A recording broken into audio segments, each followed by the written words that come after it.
Welcome into Paul Catalina's Top 5 here on 365 Sports, of course, presented by Texas Beef House. I am waiting patiently for my arrival notification for Jack and I's Wagyu hamburger meat that we bought last week, and I have already got plans for my 5 pounds. Jack has 5 pounds, so I don't know what he's going to do with his. I don't ask him what he does in his social life. I don't want to know, but I'm excited. I've got several recipes planned out for mine, and go to bidonbeef.com or texasbeefhouse.com. Promo code 365sports when you make a purchase there, and there's always some sort of special. Usually it's $25 off of your order when you win that auction at bidonbeef.com. This particular topic, teams on upset alert here in week 2. This is the first challenging week for a lot of teams. Some people like to schedule cupcakes early on, and that's fine. Some people like to go to friggin' Ireland. I don't know. But let's talk about Clemson and App State. Look, I think Clemson's going to win the game. Don't get me wrong. I'm not trying to dog on Clemson here, but they got rolled last week. And the last team that you want to see after you got rolled is the Sun Belt superstars here in App State. They revel in this. They love kicking you when you're down. When you're not completely sure of yourselves, that's when App State comes around and be like, you shouldn't be sure of yourself. You're a terrible, dirty little piglet, and I hate you. And then you're like, I hate myself too, and you lose. That's what App State does to you. They make you not believe in yourself even more. I don't know how they do it through multiple coaches and all this, but they have just a joie de vivre about them where if you are down on your luck and they're coming in, they're going to make life hard for you. North Carolina got out with their lives a year ago against App State, and I would not be surprised if Clemson also, even though they win, at the end of it, they're like, like I was the other night, please give me 2 shots of whiskey and 2 gummies and leave me the F alone. Well, maybe, I don't know if that's Dabo, but you get it. Like, maybe he reads a whole second Bible verse after the game. I don't know what he's going to have to do.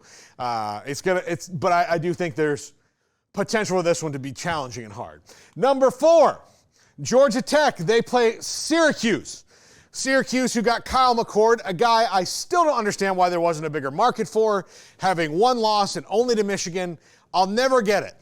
I will never get why Kyle McCord walked out into the desert, but he fit in well in that offense last week. He threw for a ton of yards. Fran Brown is creative, innovative, like all these things that are going to go on at Syracuse.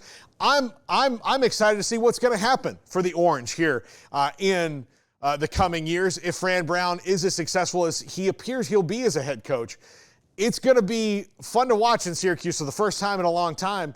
And Georgia Tech obviously started off the season with a huge win in Ireland over FSU, but this is a team that could get into a shootout with them, and maybe we'll see a little bit more of Haynes King passing this week to keep up in what could be a shootout. But I still think Georgia Tech's moxie and experience wins this out. But Kyle McCord on the other side has played in a lot bigger games than Haynes King has, so he's not going to be afraid. As a matter of fact, most of the ACC will be turned down for him from being at Ohio State. I mean, Syracuse should be easy for Kyle McCord emotionally.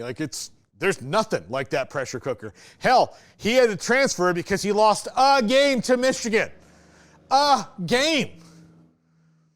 I'm not taking crazy pills, am I? He only lost 1 game. Just 1 game? I don't get it. Number 3, Oregon against Boise State. Look, they already got a charge put into by Idaho, and Idaho doesn't have Ashton Jeanty. So I don't need to talk about some of the other really great players that Boise State has. Ashton Jeanty. Whoa.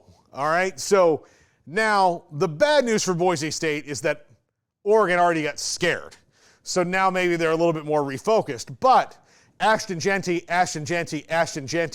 should be a Heisman candidate if he keeps it up at the end of the year. Ashton Jeanty. I've said it a lot. His name should be on all your lips because he's one of the best players in the country. And loyal, didn't leave. And believe me, I'm sure he got some calls. Tons of calls. How many teams are there? I would say about a third of them. Blowing him up. Shot a little text like, "What's up, Ashton? Have you ever been to a place that's not Boise?" Everybody has potatoes, you can come here and try shrimp, Yeah, he is loyal. We like Ashton Genty on this program. Number 2, Oklahoma State against Arkansas. SEC Big 12 matchup. Of course, this one is in the Boone. Is that what they call it? They might call it the Pickens Stadium. They should. I like that. In the pick. I would call it the Boone. But at T-Boone Pickens Stadium there in Stillwater.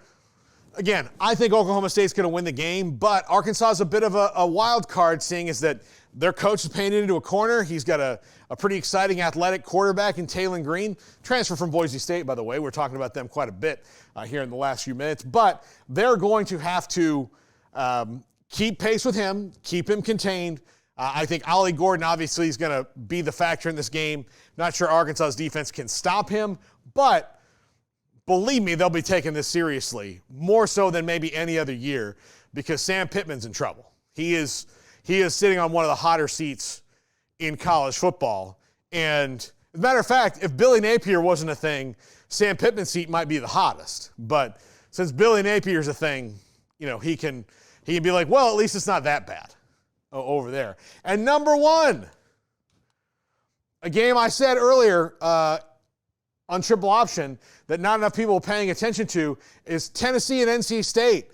Look, Dave Doran got this game in Charlotte, neutral site technically, but a home game for the Wolfpack. Tennessee's really good. Nico Amaliava, really good. But I like Dave Doran as a coach in these kind of games where people have forgotten about him. People are going to keep talking about Nico Amaliava. He's going to have that chip on his shoulder, and he's pulled off some big ones in the past. And so I wouldn't be surprised to see this one be very, very exciting and very, very good. And Tennessee needs to be on upset alert. No one's really talking about it because we've got Texas and Michigan, we've got Colorado and Nebraska, we've got some other games, but this is a ranked ACC team versus a ranked SEC team. So let's give it its due and pay attention to this one a little bit. Pretty interesting game between those two conferences. Obviously, Tennessee's going to be the favorite, but watch out for the Wolfpack. They will sneak up and bite you. They will sneak up and bite you. That's going to do it for the top 5. We're wrapping it up right now.